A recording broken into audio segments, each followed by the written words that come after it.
Right. Aisha, so great to be speaking with you. Could you just tell us a little bit about who you are and what your story is?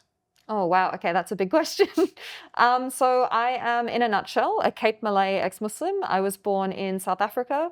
I left South Africa when I was around 4 years old, moved to New Zealand, and then obviously eventually ended up in Australia.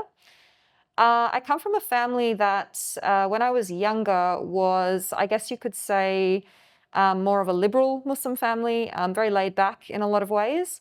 Unfortunately, things took a turn when my parents made the decision to go to Hajj, so to go to Saudi Arabia and perform the holy pilgrimage. After that, they started to adopt a lot more radical, you could even say extreme sort of views about Islam.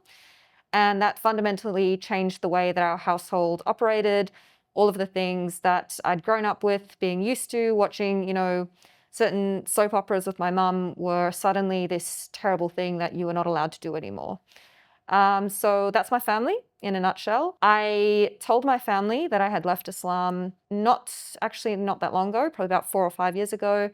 As a result of that, they disowned me. But as my sister likes to put it, it's not even that bad. She says, it's not like you were honor killed, because apparently that's the baseline for ex-Muslims being able to speak out. So yeah, that's me. And what's your life been like as an ex-Muslim since leaving the faith? Before I came out publicly as an ex-Muslim, in some ways it was better because I didn't have to deal with things like death threats.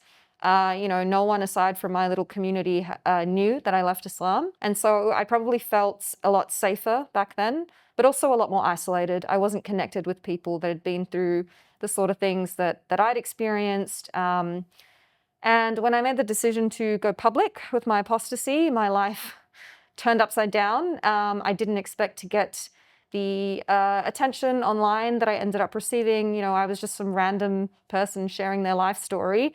And apparently that makes people really, really upset. So yeah, it changed my life in a lot of ways. But ultimately it was for the best because the bottom line is that I'm now living a free life on no one's terms except my own. And how much support have you had from, say, the left or other commentators or organizations in the West? I would say that I get little to no support whatsoever from people who consider themselves left-leaning. That, in my view, comes down to their fear of being labeled as Islamophobic, of being labeled as racist.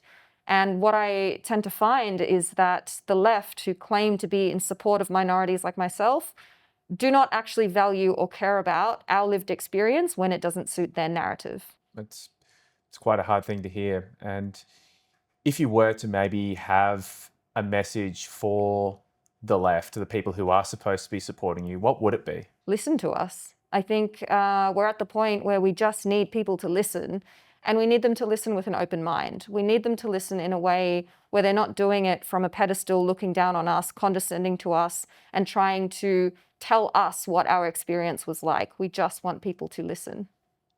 Terrific. I think that's a great place to leave it. Thanks so much for sharing your story. Thank you.